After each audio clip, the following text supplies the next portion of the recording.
하셔서 아들을 우리에게 보내주셨고, 그 아들 때문에 우리가 또 하나님을 아버지라 부르게 되었습니다. 그 은혜가 얼마나 큰지, 아버지의 사랑이 얼마나 큰지, 우리의 곧은 목과 우리의 단단한 마음이 그것을 잘 깨닫지 못합니다. 이 시간에 아버지의 마음을 우리에게 부어주셔서 우리의 마음이 아들까지도 아끼지 아니하시는 아버지의 마음을 닮아갈 수 있게 하여 주시옵소서. 예수님 이름으로 기도드리옵나이다.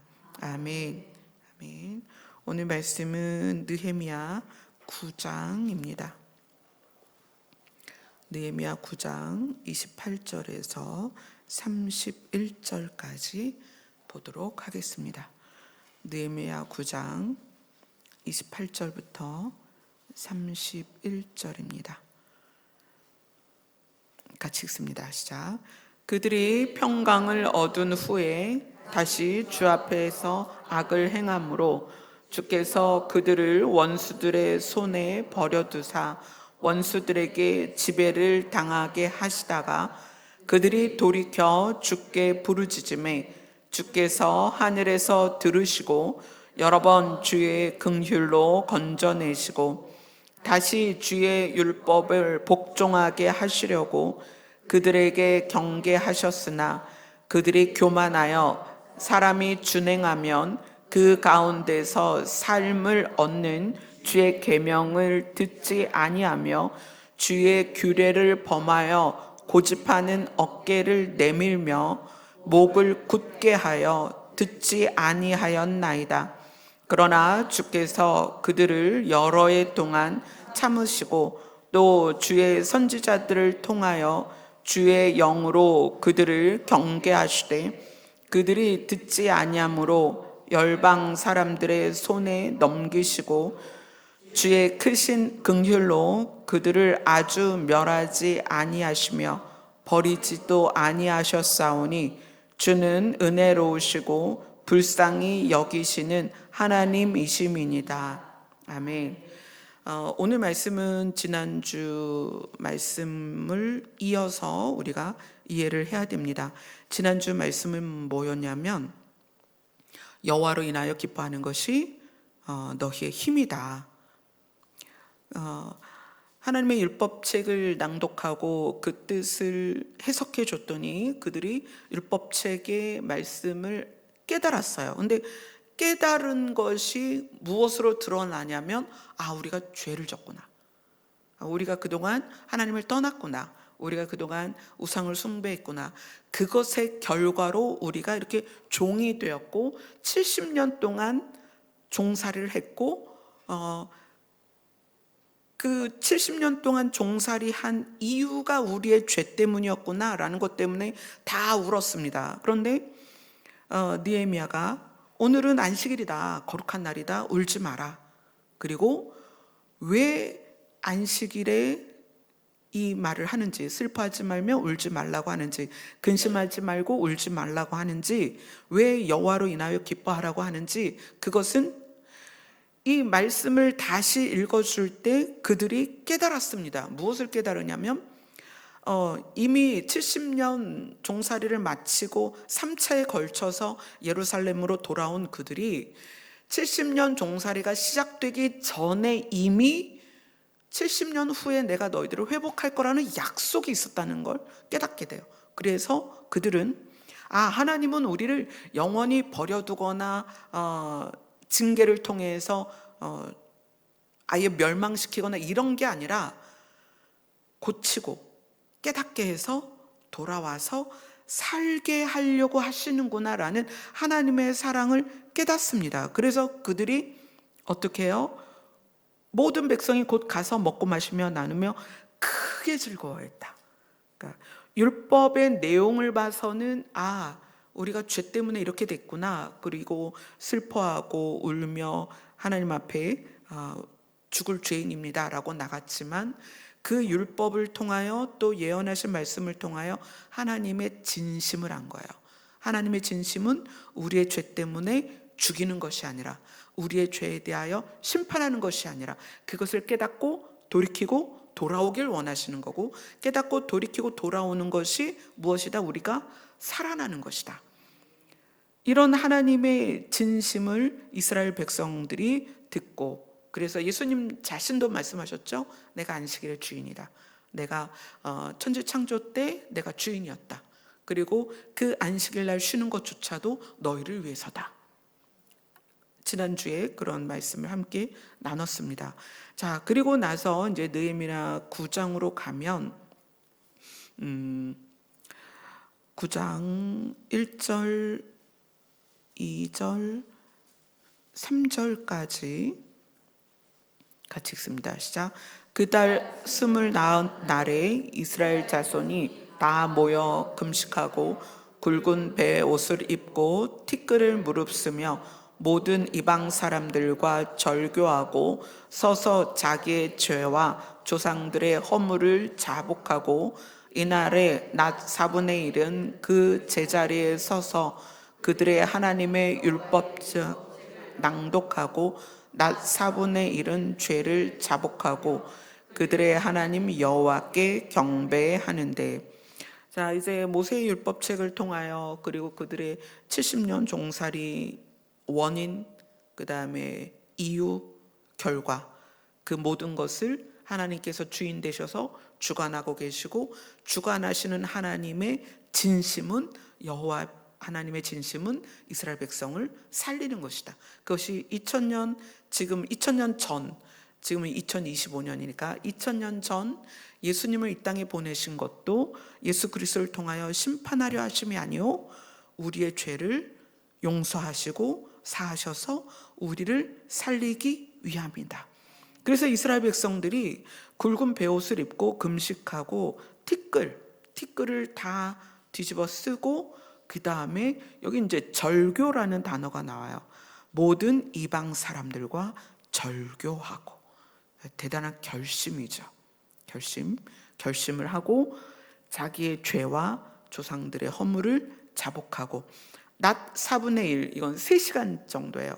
3시간을 제자리에 서서 그들의 하나님 여호와의 율법책을 낭독하고, 또 낮 4분의 1, 3시간, 낮이 이제 12시간이고 밤이 12시간인데 그 12시간의 4분의 1은 3시간이죠. 그래서 또 3시간 동안은 죄를 자복하고 그들의 하나님께 경배를 합니다.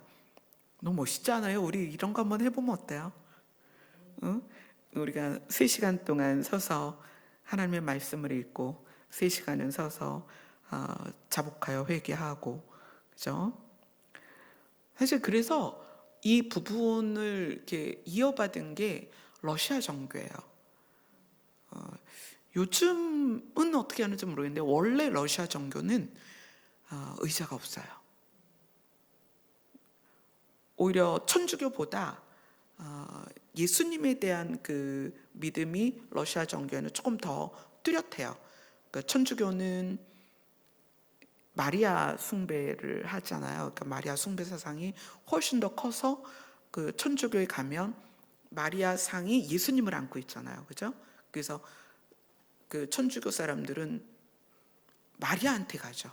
하나님은 중보자로서 예수님을 주셨는데 천주교는 마리아에게 간단 말이에요.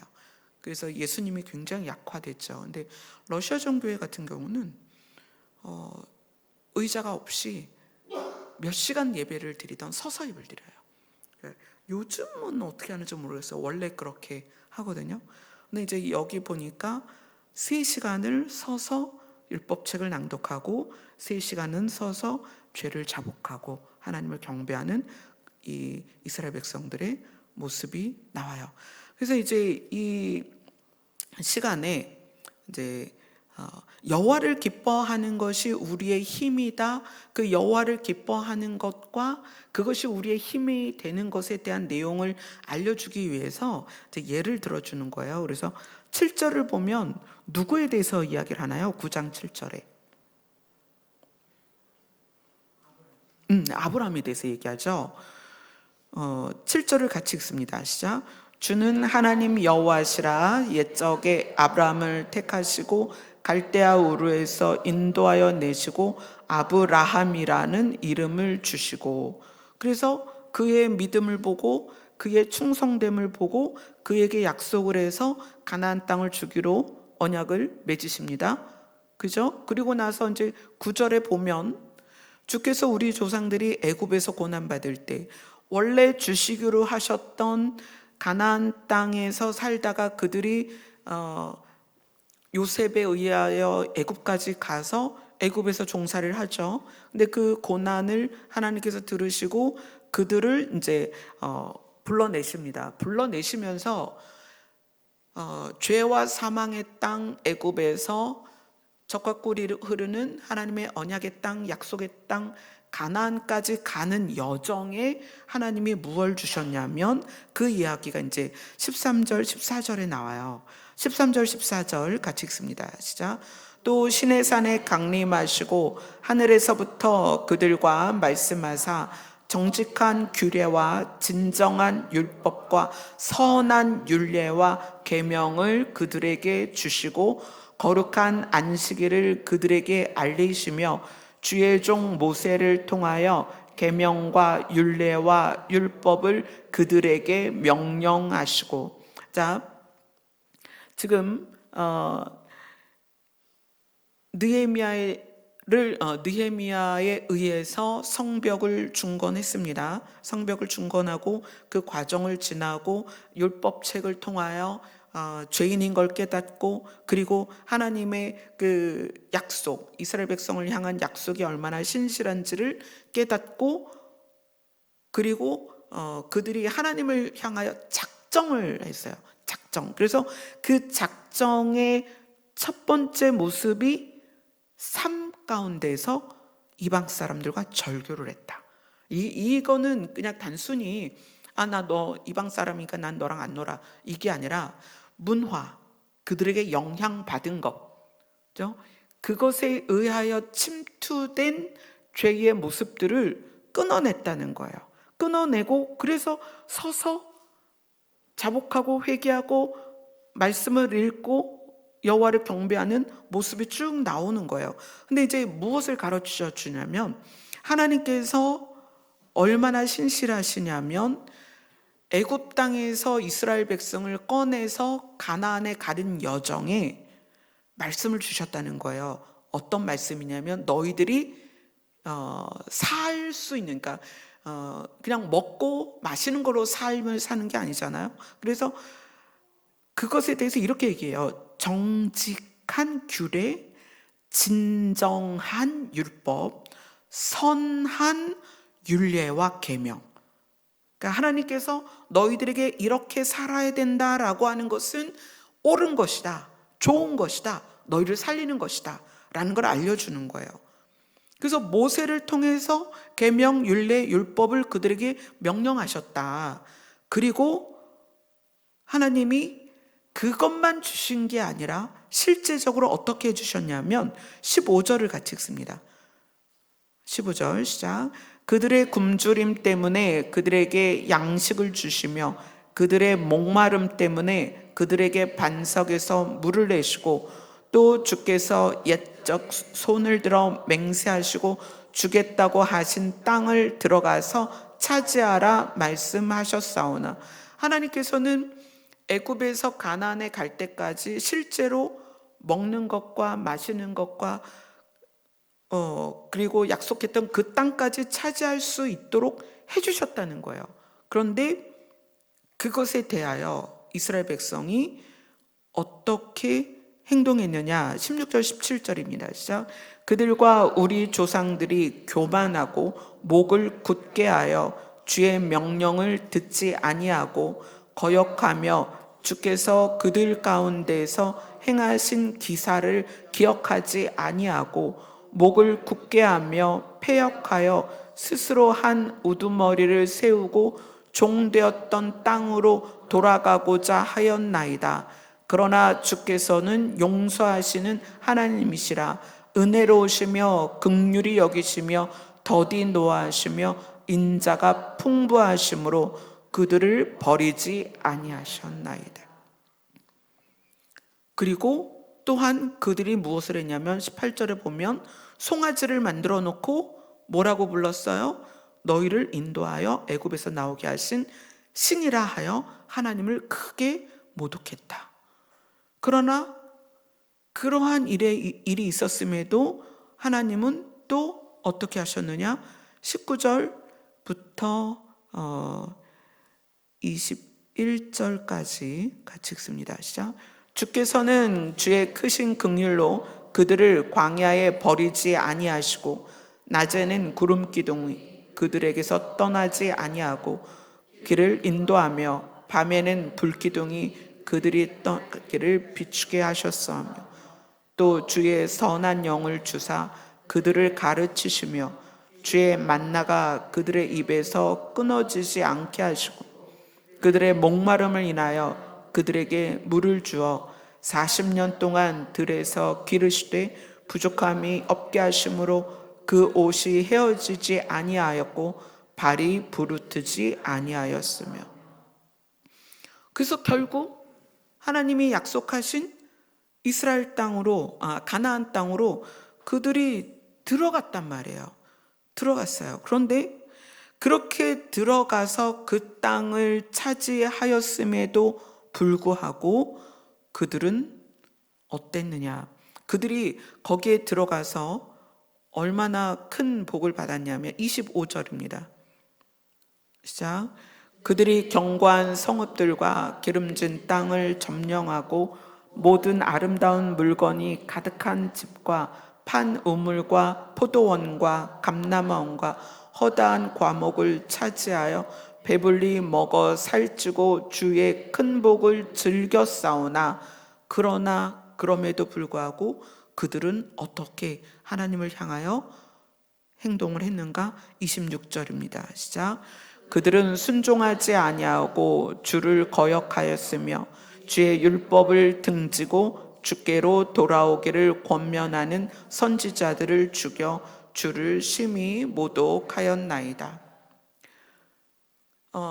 애굽에서 나와서 가나안을 차지했던 이스라엘 백성이 목이 곧고 마음이 단단하고 주의 율법을 등지고 주께로 돌아오지 아니하며 권면하는 선지자를 죽이고 주를 거역했기 때문에 그래서 지금 이 느헤미야 시절이 70년 종살이를 하고 돌아온 거죠. 이러한 일들이 있을 수밖에 없고 그러한 과정을 반복할 수밖에 없었다는 거예요. 그래서 무엇을 말하고 있냐면 굉장히 중요한 말씀이죠. 오늘 본문의 29절을 같이 읽습니다. 시작. 다시 주의 율법을 복종하게 하시려고 그들에게 경계하셨으나 그들이 교만하여 사람이 준행하면 그 가운데서 삶을 얻는 주의 계명을 듣지 아니하며 주의 규례를 범하여 고집하는 어깨를 내밀며 목을 굳게 하여 듣지 아니하였나이다. 이 말씀, 그러니까 하나님의 계명에 대해서 뭐라고 설명하고 있냐면 사람이 준행하면 계명을 지키면 삶을 얻는다 이렇게 표현하고 있어요. 삶을 얻는다. 사람이 준행하면 그 준행하는 가운데에서 삶을 얻는 것이 주의 계명이다. 이렇게 얘기해요. 그러니까 하나님께서 복잡하게 뭐 이래라 저래라 그거를 이걸 왜 우리가 지켜야 되고 왜 이거를 해야 되냐? 근데 느헤미야는 정확하게 얘기하는 거예요. 사람이 하나님의 명령, 규례, 율법을 지키면 그 가운데서 삶을 얻는다라고 얘기해요. 그렇죠? 우리가 맛있는 거 먹고 돈을 버는 게 뭐예요? 살려고 먹잖아요. 그죠? 살려고 먹고 살려고 돈을 번단 말이에요. 우리는 내가 살기 위해서 필요한 것들을 충족시키고 삶을 살아가요. 근데 성경은 뭐라고 말하냐면 하나님의 말씀을 준행하면 그 가운데서 삶을 얻는다. 이렇게 얘기를 해요. 그러니까 여호와를 기뻐하는 것이 우리의 힘인데 여호와를 기뻐하면 기뻐한다는 것은 그분에 대한 신뢰가 있는 거예요. 그래서 그분이 말씀하시는 게 뭔지를 귀 기울여 듣고, 아, 하나님이 이렇게 말씀하셨구나. 그러면 나도 그렇게 해야지 하고 하는데 거기에서 삶을 얻는다는 거예요. 그래서 그것이 우리의 힘이 돼요. 이것을 이제 이 느헤미야가 이스라엘 백성들에게 이야기를 하시며, 그리고 이스라엘 백성에게 이제 마무리를 하시는 게 이제 31절이에요. 31절 같이 읽습니다. 시작. 주의 크신 긍휼로 그들을 아주 멸하지 아니하시며 버리지도 아니하셨사오니 주는 은혜로우시고 불쌍히 여기시는 하나님이심이라. 이렇게 설명을 해주니까 이스라엘 백성들이 다시 결심을 합니다. 아, 그렇구나. 하나님의 말씀을 지키면 우리가 거기서 삶을 얻는구나. 그래서 그들이 결심을 하고 어떻게 표현하냐면 9장의 마지막 절 38절입니다. 같이 읽습니다. 시작. 우리가 이 모든 일로 말미암아 이제 견고한 언약을 세워 기록하고 우리의 방백들과 레위 사람들과 제사장들이 다 인봉하나이다 하였느니라. 말씀을 깨닫고 보니 모세를 통하여 하나님께서 주신 율법, 규례, 율례 이러한 내용들이 결국은 우리를 살리고자 주셨구나. 이걸 깨닫고 이 사람들이 뭘 하냐면 이제 확실한 언약을 세워서, 그 언약을 세운다는 건 하나님이 명령하신 것을 우리가 지키겠습니다요. 지키겠습니다라는 확실한 언약을 세워서 기록하고, 그리고 우리의 방백들과 레위 사람들과 제사장들이 그 언약에 인봉하나이다는 뭐냐면 날인을 했다는 거예요. 도장을 찍었다는 거예요. 신앙생활은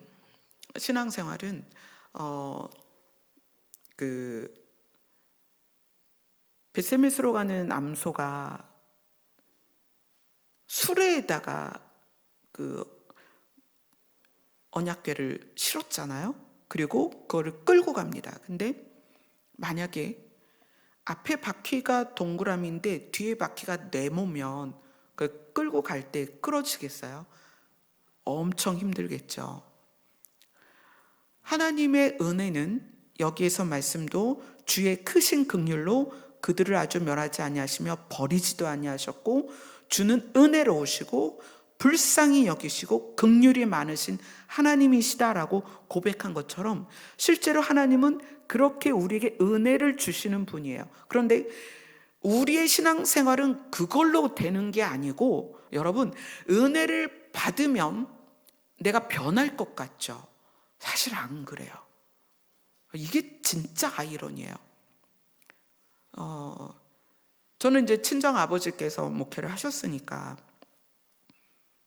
저희 아버지께서 이제 치유의 은사가 있으셔서 병원에서도 이제 포기한 자궁암 환자나 또는 루마티스 관절염 뭐 이렇게 완전히 이제 팔에서 막 이렇게 손만 대도 고름이 터져 나오는 그런 분들도 기도하고 치유받고 그런 모습을 저는 이제 아빠 옆에 있었으니까 그걸 다 봤죠. 그런데 하나님을 떠나요. 내가 나았으니 이제 장사를 해야 되겠다. 이렇게 떠나요. 그래서 그런 걸 보면서 그런 게 참 어린 마음에 이해가 안 됐어요. 어떻게 저렇게 하나님의 은혜를 받았는데 떠날까? 또 이제 주변에 목사님들이 많으니까 섬겼던 분들도 여러분이 있었고, 근데 그렇게 부교육자로서 담임 목회자를 섬길 때 보면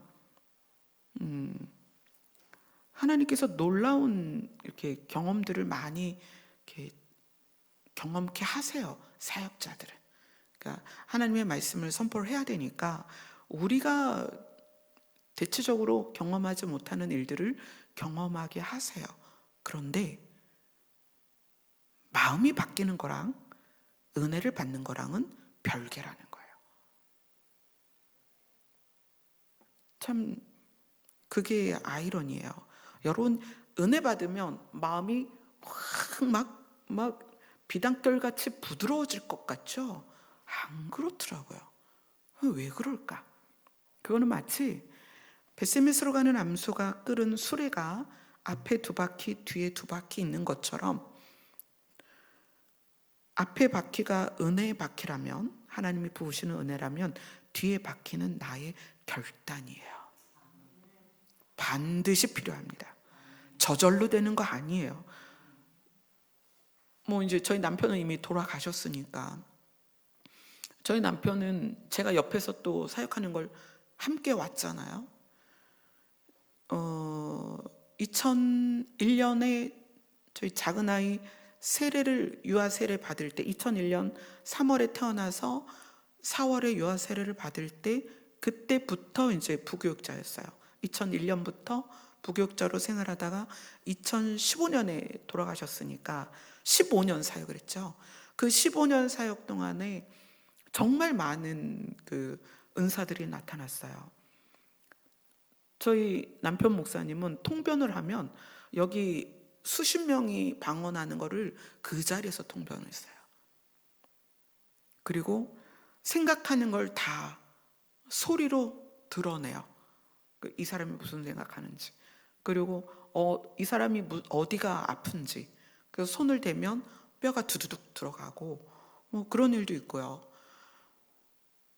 현현하는 예수님의 방문을 남편은 2번이나 받았어요. 그리고 뭐 예언, 계시 뭐 이런 거.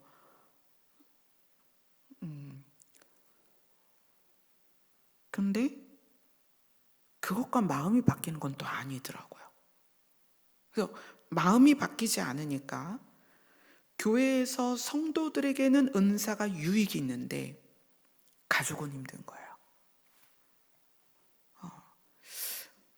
저는 그게 굉장히 이상했어요. 그 많은 은사들과 은혜와 경험과 체험이 있는데 왜 마음은 바뀌지 않을까?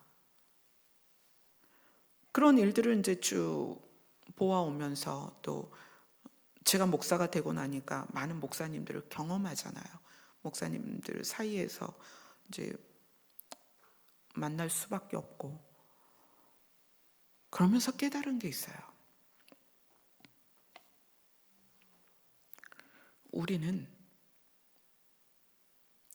우리가 옳지 않다는 걸 잘 몰라요. 우리는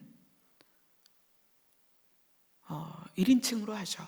나는 내가 옳지 않음을 잘 몰라요.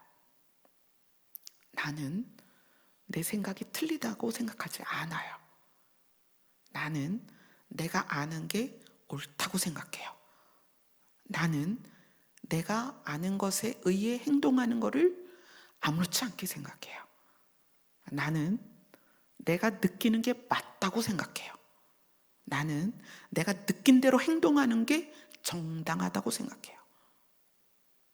자, 은혜는 때를 따라 이른 비와 늦은 비로 우리에게 부어집니다. 그래서 깨달아요. 누구를 깨달아가냐면 하나님을 깨달아가요. 근데 정작 뭐가 문제냐? 나를 못 깨닫는다는 거예요. 나를. 여기에서 괴리가 계속 벌어나요. 그래서 지금 느헤미야가 뭘 얘기하죠? 이스라엘 백성들이 목이 곧다. 목이 곧다. 이 목이 곧다. 그리고 뭐 이제 여기 보면 고집한다. 이런 표현도 있죠. 오늘 읽은 29절을 보면 듣지 않는다. 주의 계명을 듣지 않는다는 귀로 듣지 않는다는 게 아니에요. 계명을 향해 마음이 움직이지 않는다. 그리고 고집하는데 이 어깨를 내민다 이렇게 표현을 했어요. 이거는 고집하는 어깨를 내민다는 건 어떤 표현이냐면, 다른 성경에 보면 그런 표현이 있어요. 암소가 끌려가지 않으려고 뻗당기는 거예요. 그 모습을 표현하는 거예요. 암소가 왜 끌려가려고 안 하고 뻗당기냐면 송아지가 있으니까. 송아지랑 떠나기 싫은 거야. 그럼 그 암소가 얼마나 끌려가지 않으려고 몸을 버티겠어요. 근데 우리의 모습이 이렇다는 거예요. 고집하는 어깨를 내민다. 그게 끌려가지 않으려는 암소 같다는 표현이에요. 그리고 목이 굳다. 목이 굳다는 것은 굉장히 교만하다는 표현이거든요. 우리는 이러한 모습, 목이 뻣뻣한 모습을 사실 자기 스스로 몰라요. 이게 참 마음이 안타깝죠. 그래서 30절에 보면은 주께서 그들을 여러 해 동안 참으셨고 선지자들을 통해서 하나님의 영으로 그들을 경계하시면서 말씀하시지만 그들이 듣지 않았다. 귀를 기울이려 하지 않았다. 지금 우리 이 시대를 살아가는 우리의 모습이 나에 대하여 내가 잘못 알고 있다는 거예요. 그래서 은혜를 부음받고 은혜를 경험하고 은사를 경험하는 것이 내가 바뀌는 조건은 아니다. 내가 바뀌는 조건은 오늘 성벽을 재건한 세대들이 했던 모습에서 발견해야 돼요. 이방인들과 어떻게 했다 그랬어요? 단절을 해버렸다. 이건 뭐죠? 마음에서 결단이 서야 되는 거예요. 마음에서. 그래서 그들이 9장 마지막에 인봉했다라고 나오잖아요. 그래서 10장은 무슨 얘기냐면 인봉한 사람들이 누구냐라고 나와요. 그 10장 1절에 보니까 그 인봉한 자는 해서 언약을 굳게 세워서 우리가 반드시 하나님의 말씀대로 살겠습니다. 하나님의 말씀대로 살겠습니다. 그리고 도장을 꽝 찍은 사람들이 누구냐라고 10장은 그 사람들의 이름을 다 적습니다. 근데 그렇게 적은 사람, 자기 이름으로 도장을 꽝 찍은 사람은 이스라엘 사람 전체는 아니에요. 부분이었습니다. 그러자 그렇게 인봉한 사람 외의 사람들이 이제 뭐라고 결단을 하냐면 10장 28절, 29절 29절 같이 읽습니다. 시작. 그 남은 백성과 제사장들과 레위 사람들과 문지기들과 노래하는 자들과 느디님 사람들과 및 이방 사람과 절교하고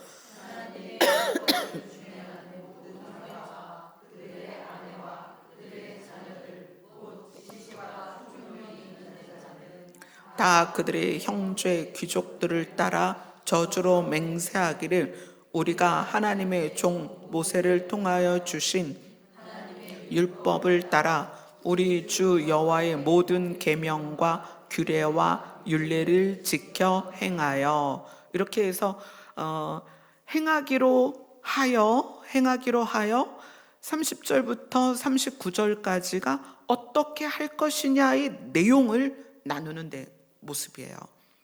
여러분, 마음이 바뀌는 것은 결단이 있어야 돼요. 이거 오늘 말씀에 은혜 받았어, 그걸로 되지 않습니다. 여러분, 나 하나님 믿어요, 그걸로 되지 않습니다. 나를 쳐서 복종시키는 것이 나로부터 시작이 돼야 됩니다. 이건 결단이 있어야 되고요. 그 결단을 실행하고자 하는 그 노력을 성경은 뭐라고 말하냐면 피 흘리기까지 노력하라는 거예요. 피 흘리기까지 죄랑 싸워라. 이것은 내가 반드시 결단이 있어야 되고요. 그 결단한 대로 살고자 하는 나의 노력이 있어야 돼요.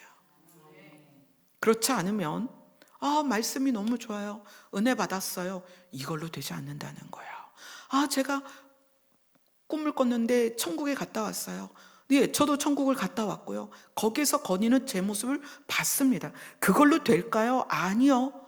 그걸로 되지 않아요. 자, 요한 1서로 갑니다.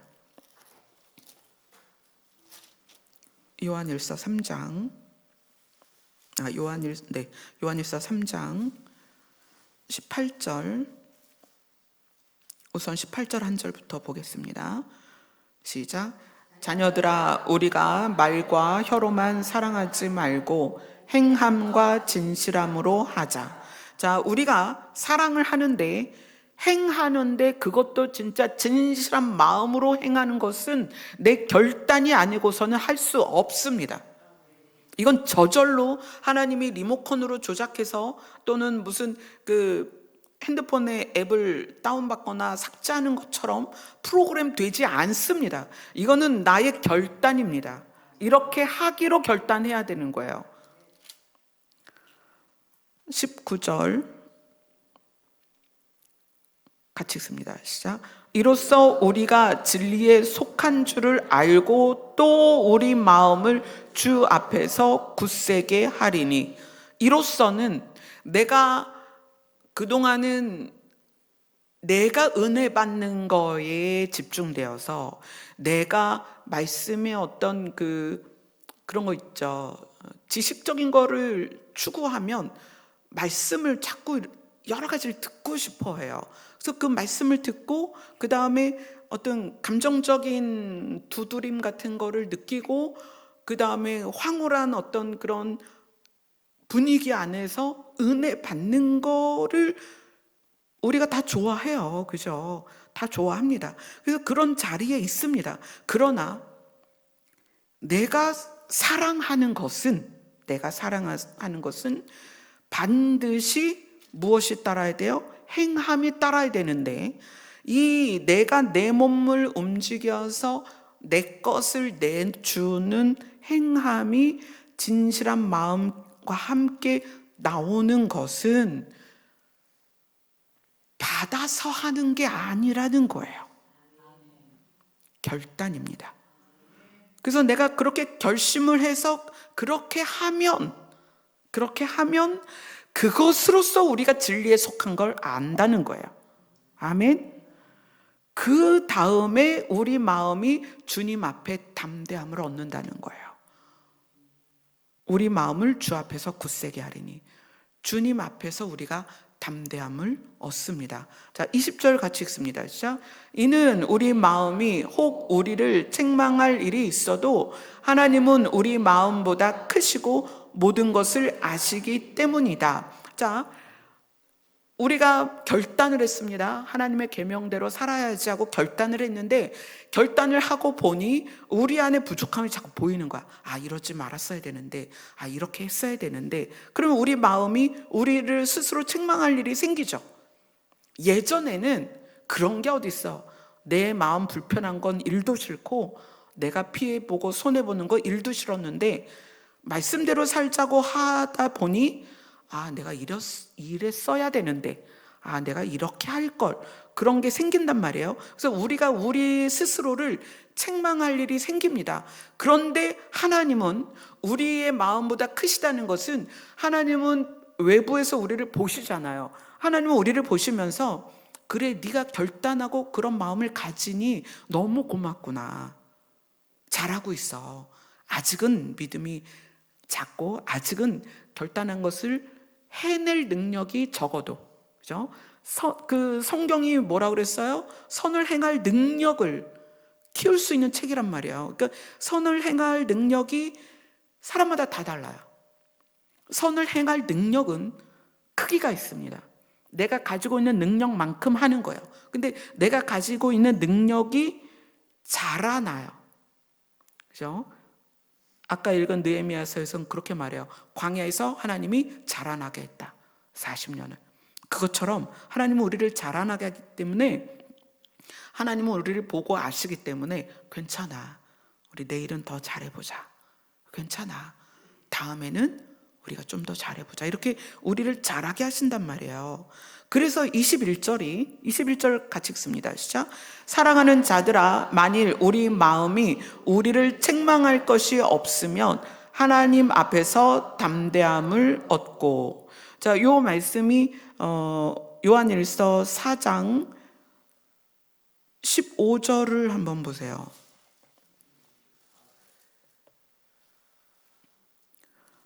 5장 4장이 아니고 5장 14절 15절 같이 읽습니다. 시작. 그를 향하여 우리가 가진 바 담대함이 이것이니 그 뜻대로 무엇을 구하면 들으심이라. 그러니까 무엇을 구하면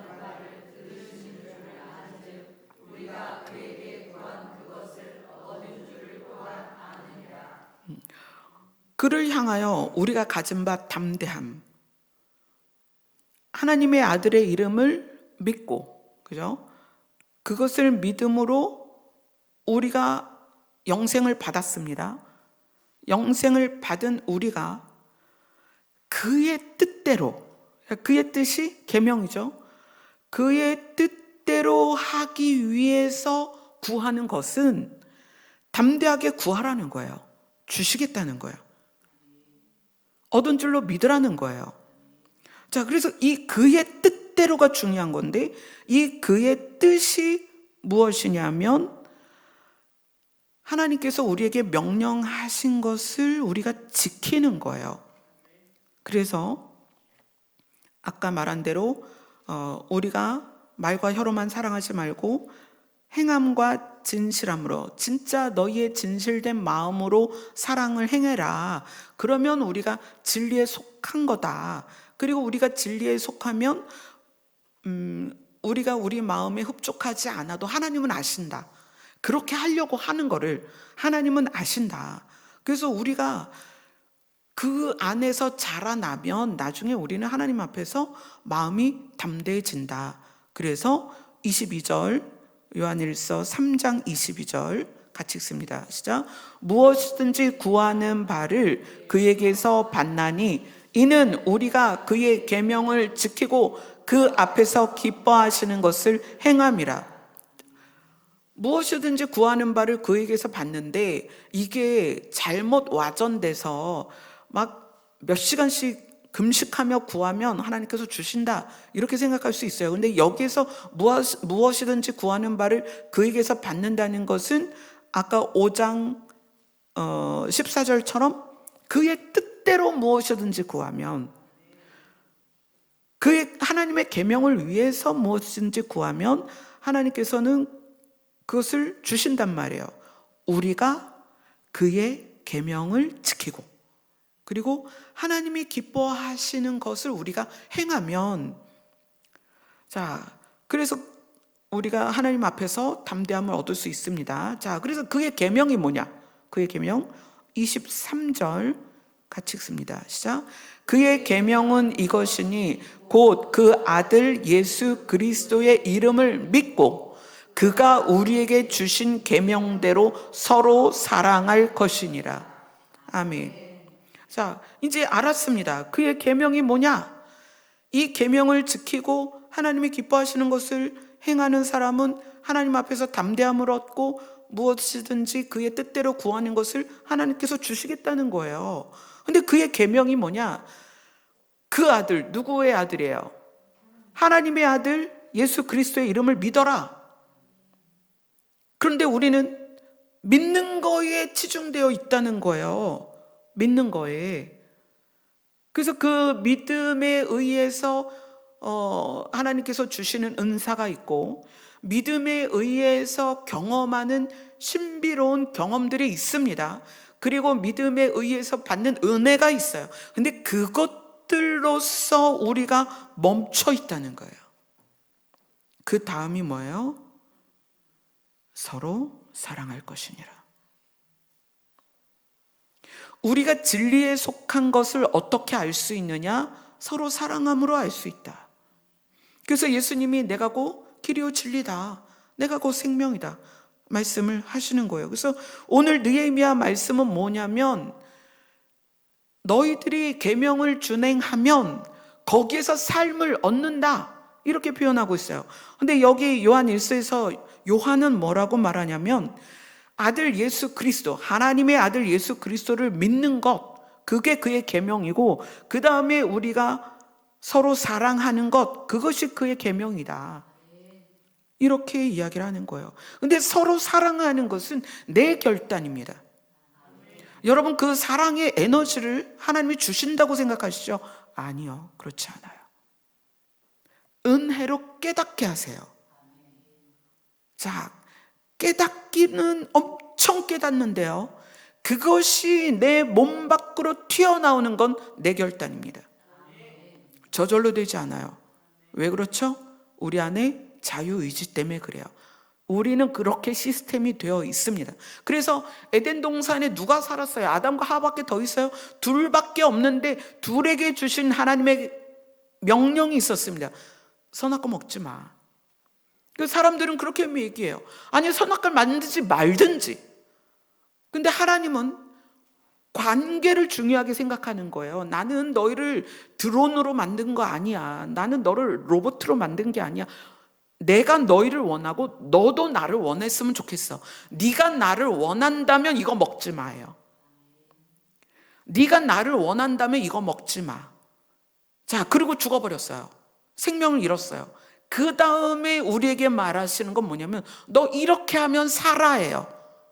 살래 죽을래, 네가 선택해, 이거거든요. 그래서 이 느헤미야에 나오는 이 내용이 너무 중요한 거예요. 여러분, 계명은 우리를 살립니다. 아담과 하와는 하나님이 명령하신 것을 버렸어요. 관계를 훼손했습니다. 그리고 영생을 얻은 자들이 영생을 잃었습니다. 자, 영생을 잃은 우리에게 내가 너희에게 삶을 줄게, 생명을 줄게, 살아날 수 있어. 그러니까 어떻게? 계명을 지켜라. 근데 그 계명을 지켜라라는 것에 우리는 믿는 것에 더 치우쳐 있다는 거예요. 난 하나님이면 충분해. 맞는 말이에요. 그런데 하나님이면 충분해, 하나님 한 분으로 충분해, 이것이 어떻게 연장이 돼야 되냐면, 그래서 나를 위해 우상을 안 만드는 거예요. 하나님이면 충분하기 때문에 나를 위한 우상을 안 만드는 거예요.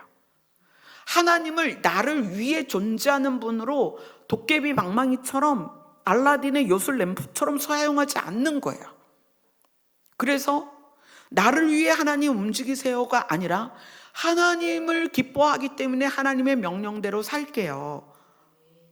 예수님이 그래서 어떻게 하신 거예요? 자기 속을 비웠잖아요. 자기를 비우고 종의 형체로 오셨어요. 자기를 비웠다는 건 그 안에 있는 신의 생명과 신의 능력을 비워낸 거예요.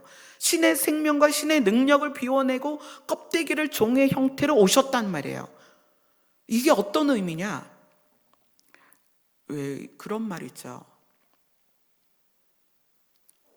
남이 막 욕하는데 허허 웃고 있으면 그 허허 웃는 사람한테 뭐라고 말하냐면 넌 속도 없다, 이래요. 속이 없다. 예수님이 속이 없어요. 그래서 신이 종의 형상으로 온 거예요. 예수님은 속이 없었습니다. 그 속은 뭐예요? 신의 능력입니다. 신의 영광이에요. 신의 존귀함이에요. 그걸 다 꺼내놨다는 거예요. 그 껍데기는 뭐였다? 종의 형체였다. 이게 예수님이 오신 방식이라는 거예요. 그래서 우리에게 뭐라고 말씀하시냐면 너희도 속이 좀 없었으면 좋겠다. 공격받은 대로 공격하고, 되로 받으면 말로 주고, 우리는 그렇게 살거든요. 그러니까 우리가 우리의 악함을 몰라요. 우리 다 그렇습니다. 예수님이 십자가에서 진짜 속 없는 소리 하시죠. 아버지, 쟤네가 나 못 박았어요. 근데 쟤네는 그게 뭔지 몰라요. 용서해 주세요. 쟤네가 잘 몰라서 그래요. 진짜 속 없죠. 예수님은 자기 안에 속을 다 꺼내놓고 오신 분이에요. 신의 영광, 신의 능력, 신의 생명 다 꺼내놓고 오신 분이에요. 그래서 우리에게 속이 없이 다가오셨는데 우린 속이 꽉 찼어요. 우리의 속은 뭐예요? 나를 위해서. 내 이익, 내 자존심, 내가 원하는 거, 내가 싫어하는 거, 내 뜻, 내 가치관, 내 경험, 내 지식, 내 승질, 아무것도 버리지 않아요. 다 갖고 있어요. 속이 꽉 찼어요. 뭘로 꽉 찼어요? 나로 꽉 찼다는 거예요.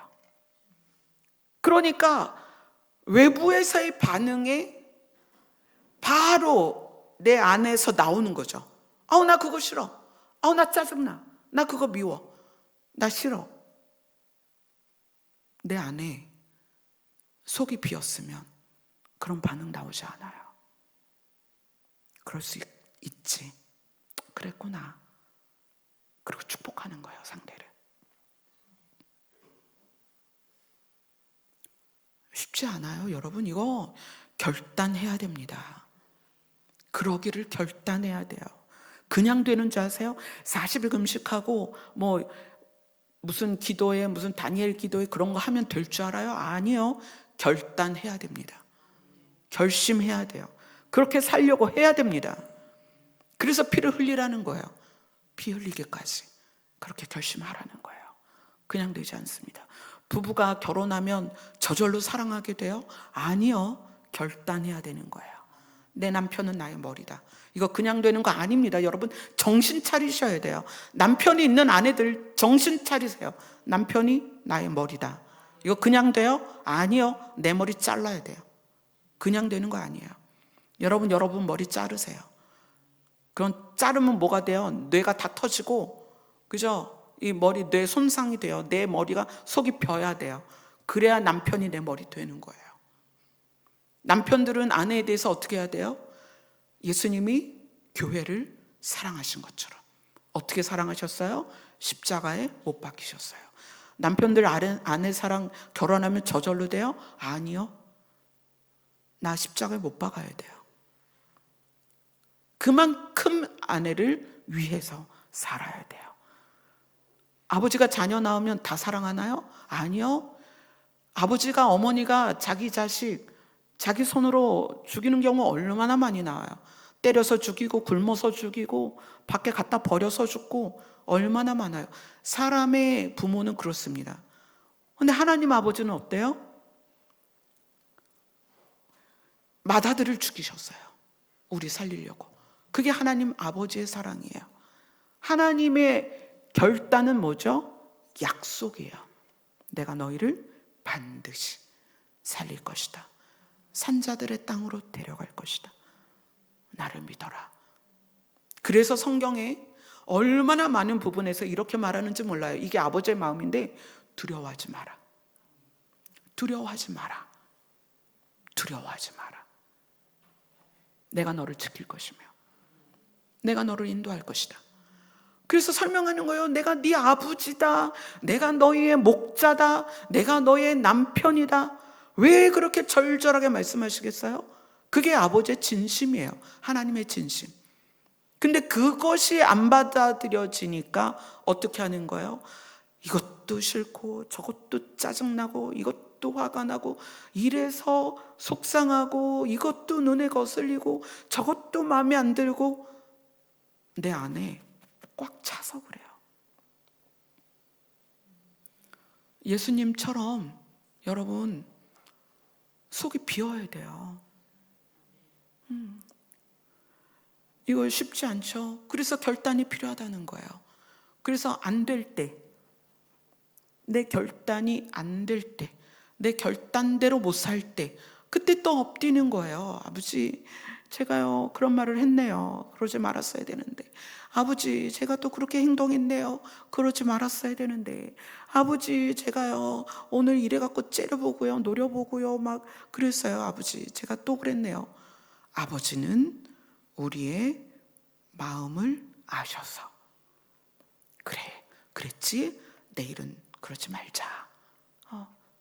내가 너한테 은혜를 더 줄게. 내일은 그러지 말자. 삶을 얻는 주의 계명은 반드시 작정과 결심이 있어야 돼요. 속이 빈 예수님처럼, 속이 없는 예수님처럼 우리 그렇게 살아야 됩니다. 외부의 자극과 나의 반응이 비슷비슷하다? 여러분, 우리 속에 꽉 찬 거예요. 이거 비워야 돼요. 그래서 예수님이 이 땅의 사람들의 모든 자극에 대하여 사랑으로 반응할 수 있었던 거예요. 이것은 은혜 받아서 되는 게 아니다. 결단해야 된다. 그래서 오늘 느헤미야 9장 마지막이 뭘 말해요? 인봉하였다. 그 이스라엘 백성들이 굳은 언약에 자기의 이름에 도장을 찍어버렸다는 거예요. 이렇게 살겠습니다. 근데 이게 뭐냐면 누구와의 약속이에요? 하나님과의 약속이잖아요. 그러니까 이거 안 지키면 안 되죠. 그러니까 얼마나 처절하게 계명을 지키려고 했겠냐는 거예요. 여러분 자신이 여러분 자신의 모습 안에서 계명을 향하여 나아가는 인봉이 일어나야 됩니다. 말씀대로 살겠습니다. 그러면 그렇게 인봉하고 그 다음에 처절하게, 제가 그 말씀 드리잖아요. 팔다리 다 부러졌으면 턱으로라도 기어서 가라고요. 그렇게 가야 됩니다. 그럼 우리의 마음보다 크신 하나님이 그걸 아신단 말이에요. 그래서 은혜를 주셔요. 어떻게 가라고? 그 길을 계속 가라고. 그렇게 가는 게 맞으니까. 그래서 우리가 자라나는 거예요. 성장하는 거고요. 얼만큼? 그리스도의 장성한 분량까지. 그렇게 성장하는 거예요. 그러다 보면 여러분 누군가가 여러분 잡아다가 십자가에 못 박을 수 있어요. 옆구리에 창 찌르고요. 머리에 가시관 씌웁니다. 그때도 예수님처럼 말하는 거예요. 아버지, 저 사람 지금 몰라서 그래요. 아버지, 제가 그냥 축복할게요. 아버지, 그들을 불쌍히 여겨주세요. 우리가 그러자고요. 아멘. 여러분 이제 얼마나 남았어요? 우리 이 땅에서 사는 시간이. 여러분, 우리에게 남겨진 시간은요, 우리 비우라고 주신 시간이에요. 예수님의 33년은요, 비운 시간을 유지하고 비워낸 그 시간을 사신 시간이에요. 우리에게 남겨진 시간은요, 우리 것 비우라는 거예요. 얼만큼 비워라? 예수님만큼 비워라. 그래서 예수님이 그렇게 보면은, 야, 내가 고쳤다고 하지 마. 그죠? 선생 삼으려 할 때 막 도망가시고, 들레이지 않았다, 으쓱거리지 않았다는 거예요. 내가 죽은 사람도 살렸어. 이런 거 없었다는 거예요. 38년 된 병자 내가 일으켰어. 내가 중풍병자 살렸어. 예수님은요, 그래서 성경이 그렇게 얘기해요. 들레이지 않았다, 소리가 안 났다는 거예요. 얼만큼 비우면 그렇게 될까요? 우리 그러자는 거예요. 그렇게 살면서 주님 오시면 그런 거 아니에요? 너무 기쁘게, 주님 아직도 속이 없네요. 저도 속 없어요. 이러면서 좀 속 없는 사람끼리 만나보자고요. 우리 인생 그렇게 삽시다. 너무 멋지지 않아요? 예수님이 속이 없다 보니까 어떤 자극을 줘도 반응이 한결같았다. 그래서 이놈의 새끼가 나 팔아먹을 건데, 그게 아니라 네 할 일 해라. 그렇잖아요? 네 할 일 해라. 이놈 새끼, 너 나 3번 부인할 텐데, 그게 아니라 너 부인할 거야. 지금은 나를 따라오지 못하지만 이후에는 나를 따라오게 될 거야. 그렇게 말씀해 주시는 거예요. 이 나쁜 새끼가 내가 너 물에도 걷게 했는데 나를 부인해? 이게 아니라, 여러분, 우리 그렇잖아요? 우리 살면서 예수님처럼 속이 좀 없이 살아야 되지 않겠냐는 거예요. 그러면 교회가 아주 조용하겠죠. 그죠? 얼마나 조용하겠어요? 우리 속 없이 삽시다. 그러면 그냥 누가 와서 뺨 한 대 쳐도, 우와, 손에 힘이 엄청 세네요, 그러면서 칭찬도 해드리고, 누가 와서 머리끄댕이 잡아 당기면 좀 몇 개 뽑아 드리고, 우리 그렇게 삽시다. 그래서 얼마나 남았겠어요? 세상 보니까 참 이 삶을 얻는 주의 계명의 비밀을 사탄이 알아요. 그래서 십계명을 지우고 있어요. 여러분 보세요. 우리가 살고 있는 시대가 법이 얼마나 많이 바뀌고 있는지, 그죠? 그래서 뭐 예를 들어서 합법화하는 것들을 가만히 보면 십계명에 어긋난 합법이 굉장히 많아요. 뭐 간통법 폐지됐죠, 그죠? 그리고 뭐 이제 차별금지법 통과 될랑말랑 지금 하고 있죠. 또 미국의 주마다 다르지만 예전에는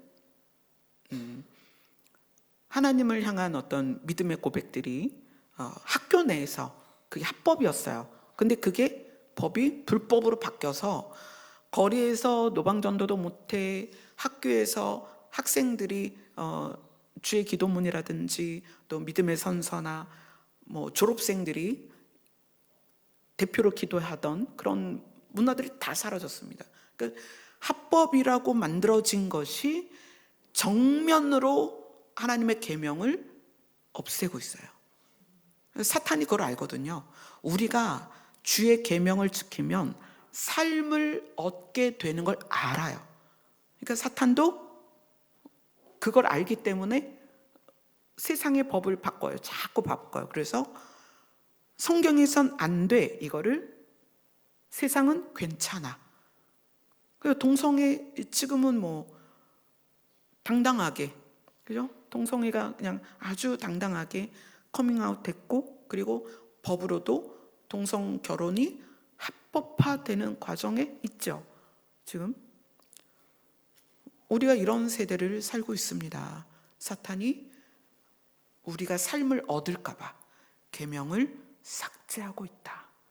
이러한 때에 여러분 정신 차리셔야 돼요. 그래서 이 느헤미야와 함께 있었던 이스라엘 백성들이 이방인과 절교를 해버렸어요. 그렇다고 여러분 밖에 나가서 안 믿는 사람 쳐다도 안 보고, 그게 아니라 그들의 문화, 그들의 생각, 그들의 가치관, 여러분 그거 여러분 안에서 뽑아내야 됩니다. 그리고 십계명을 가만히 들여다보세요. 이래야 삽니다. 아멘. 아멘. 우리 찬양합시다.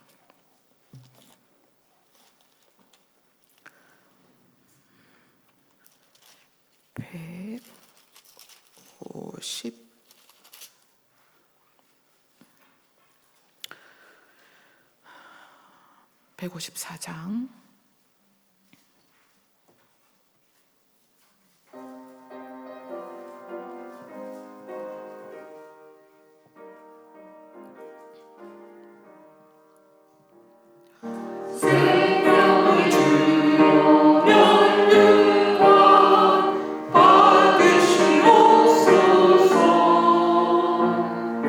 날 위해 쓰신 것을 봐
은혜로 되는 것이 아니라 나의 결단으로 됩니다.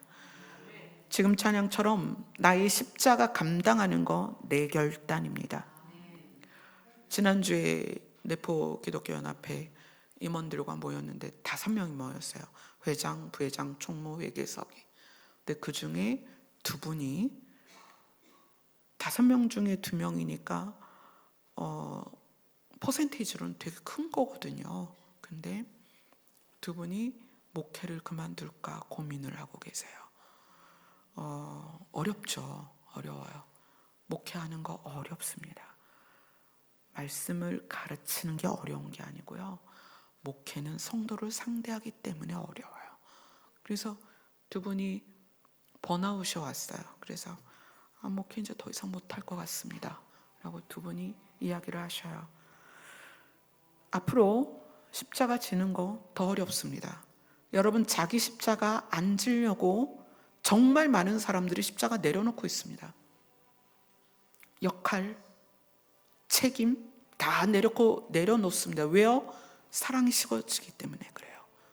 지금 삶을 얻는 주의 계명이 뭐라고 그랬어요? 예수 그리스도를 믿고 그의 아들, 하나님의 아들 예수 그리스도를 믿고 서로 사랑하는 게 계명이다. 사랑이 식어지니까 자기 십자가를 다 내려놓는 거예요. 요즘 그런 시대입니다. 어떻게 5명의 목사님 중에 2분이 목회를 할까 말까 좀 고민을 한단 말이에요. 어떻게 이런 일이 있어요? 여러분 정신 차리셔야 돼요. 여러분의 책임, 여러분의 자리, 여러분이 감당해야 될 십자가 내려놓지 마세요. 사단의 속삭임이에요. 어떤 역할이든 여러분에게 지워진 역할은 감당하셔야 됩니다. 그걸 약화시키는 것은 여러분의 계명을 놓고 삶을 잃어버리기를 원하는 거예요, 사탄이. 이번 기도 시간이 여러분의 결단의 시간이 되어야 됩니다. 남편과 아내와 자녀와 부모, 형제, 공동체. 이 부분들이 때로는 여러분의 십자가가 될 수 있습니다. 그러나 내려놓지 마세요. 지고 가셔야 됩니다. 주님 오실 때까지. 그렇게 우리가 격려가 필요해요. 힘들지? 내가 손 잡아줄게. 그러면서 공동체가 그렇게 가야 됩니다. 아멘. 기도하겠습니다.